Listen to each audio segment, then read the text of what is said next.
നിലമ്പൂർ ഉപതെരഞ്ഞെടുപ്പ് ഏത് മുന്നണിക്കാണ് അല്ലെങ്കിൽ ഏത് പാർട്ടിക്കാണ് ഏത് നേതാവിനാണ് ഏറ്റവും നിർണായകമായിട്ടുള്ളത് എന്ന് ചോദിച്ചാൽ തീർച്ചയായിട്ടും അത് LDF-നല്ല, UDF-നാണ്. മുസ്ലിം ലീഗിനല്ല, കോൺഗ്രസിനാണ്. രമേശ് ചെന്നിത്തലയ്ക്കോ സുധാകരനോ അല്ല, മറിച്ച് VD സതീശനാണ് ഏറ്റവും നിർണായകമായിട്ടുള്ളത് എന്ന് നമ്മൾ പറയേണ്ടതായിട്ട് വരും.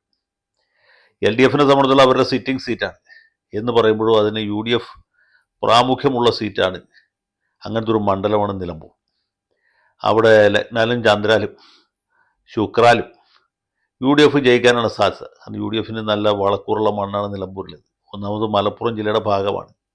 രണ്ടാമത് കോൺഗ്രസിന് വലിയ പ്രാമുഖ്യമുള്ള പ്രദേശമാണ്. ആര്യാടൻ മുഹമ്മദിൻ്റെ തട്ടകമായിരുന്നു. അദ്ദേഹത്തിൻ്റെ മകൻ ആര്യാടൻ ഷൗക്കത്താണ് മത്സരിക്കുന്നത്. മാത്രവുമല്ല, LDF-ൽ നിന്ന് കൂറുമാറി വന്ന് നമ്മുടെ PV അൻവർ MLA സ്ഥാനം രാജിവെച്ചപ്പോഴാണ് അവിടെ ഉപതെരഞ്ഞെടുപ്പുണ്ടായത്. മൊത്തത്തിൽ LDF-ന് വിപരീതമായിട്ടുള്ള ഒരു രാഷ്ട്രീയ കാലാവസ്ഥയാണ് സംസ്ഥാനത്തുള്ളത്. ഭരണവിരുദ്ധ വികാരം വളരെ പ്രബലമായിട്ടുണ്ട്, ശക്തമായിട്ടുണ്ട്. പല മന്ത്രിമാർക്കെതിരെ ആരോപണങ്ങളുണ്ട്. മുഖ്യമന്ത്രിയുടെ മകളുടെ മാസപ്പടി കേസ് തന്നെ വളരെ സജീവമായിട്ട് നിലനിൽക്കുന്നു. പിന്നെ ഭരണവൈകല്യങ്ങളെക്കുറിച്ചുള്ള പ്രതിഷേധം ജനങ്ങളുടെ ഭാഗത്തുണ്ട്. ഏതാനും മാസങ്ങൾക്ക് മുമ്പ് നടന്ന പാർലമെൻറ്റ് തെരഞ്ഞെടുപ്പിൽ, കഷ്ടിച്ച് ഒരു കൊല്ലം മുമ്പ് നടന്ന പാർലമെൻറ്റ് തെരഞ്ഞെടുപ്പിൽ UDF-ന് വലിയ വിജയവും LDF-ന് വലിയ പരാജയം ഉണ്ടായതാണ്. പിന്നെ പ്രചരണത്തിന് സാക്ഷാൽ പ്രിയങ്ക ഗാന്ധി തന്നെ നേരിട്ടെത്തിയതാണ്. KPCC പ്രസിഡന്റ് സണ്ണി ജോസഫും അതുപോലെ പ്രതിപക്ഷ നേതാവ് VD സതീശൻ അവരുടെ സംഘാംഗങ്ങളും ഏറെ ദിവസങ്ങൾ നിലമ്പൂർ തന്നെ ക്യാമ്പ് ചെയ്ത് പ്രചരണം നടത്തിയതാണ്. ഏത് നിലയ്ക്ക് നോക്കിയാലും UDF ജയിക്കണം, ജയിച്ചാൽ പോരാ, വലിയ ഭൂരിപക്ഷത്തിൽ ജയിക്കണം. അങ്ങനെ ഒരു പരാജയം അവിടെ ഉണ്ടാകുകയാണെങ്കിൽ അത് തീർച്ചയായിട്ടും UDF-ന് വലിയ തിരിച്ചടിയായിരിക്കും, കോൺഗ്രസിൻ്റെ തിരിച്ചടിയായിരിക്കും. LDF-നെ സംബന്ധിച്ചിടത്തോളം നഷ്ടപ്പെടാൻ അധികമൊന്നുമില്ല. പാർലമെൻറ്റ് തെരഞ്ഞെടുപ്പിൽ പരാജയമുണ്ടായി, നിയമസഭാ ഉപതെരഞ്ഞെടുപ്പിലും പരാജയമുണ്ടായി. ഒരു ഉപതെരഞ്ഞെടുപ്പിൽ പരാജയപ്പെട്ടു, അല്ലെങ്കിൽ കൈവശം വരുന്ന ഒരു സീറ്റ് നഷ്ടപ്പെട്ടു എന്നുള്ളതുകൊണ്ട് മാത്രം ഇടതുമുന്നണിയുടെ കെട്ടുറപ്പിനെ ബാധിക്കുകയില്ല. പിണറായി വിജയൻ്റെ നേതൃത്വത്തെ ആരും ചോദ്യം ചെയ്യുകയില്ല.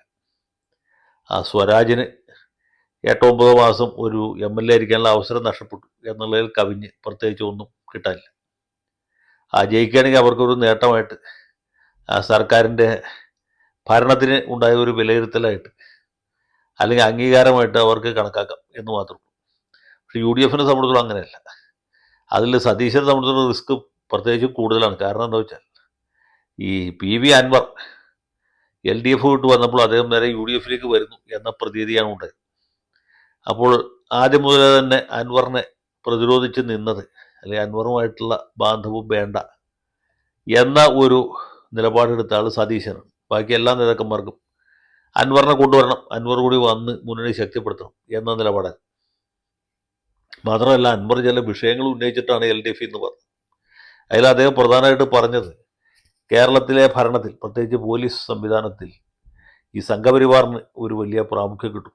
RSS നേതാക്കളുമായിട്ട് പോലീസ് മേധാവികൾ ആശയവിനിമയം നടത്തും. പിന്നെ തൃശ്ശൂർ പൂരം കലക്കലും മറ്റുമൊക്കെ മുഖ്യമന്ത്രിയുടെ വിശ്വസ്തനായ MR അജിത് കുമാറിന് വലിയ പങ്കുണ്ട്. അതുകൊണ്ടാണ് തൃശ്ശൂർ സുരേഷ് ഗോപി ജയിക്കുന്ന സാഹചര്യം ഉണ്ടായത് എന്നൊക്കെ. അങ്ങനെ മൊത്തത്തിൽ മുസ്ലിം സമുദായ അംഗങ്ങളുടെ ഇടയിൽ വലിയ ഒരു സംശയവും ഭയവും RSS-നെ കുറിച്ചും കേരളം ഭരിക്കുന്ന മാർക്സിസ്റ്റ് പാർട്ടിയെക്കുറിച്ചും ജനിപ്പിക്കാൻ അൻവറിന് സാധിച്ചു. പക്ഷെ അൻവർ ഉയർത്തിക്കൊണ്ടുവന്ന രാഷ്ട്രീയം ഏറ്റുപിടിക്കാനായിട്ട് UDF കൂട്ടാക്കില്ല. അതാണ് ഇതിലെ കൗതുകകരമായിട്ടുള്ള കാര്യം. പ്രത്യേകിച്ച് സതീശൻ കൂട്ടാക്കിയില്ല. അപ്പം ഈ വിഷയം ആളി കത്തിക്കേണ്ടതായിരുന്നു എന്ന് വിശ്വസിക്കുന്ന ഒരു വിഭാഗം ആളുകൾ കോൺഗ്രസ്സിലുണ്ട്.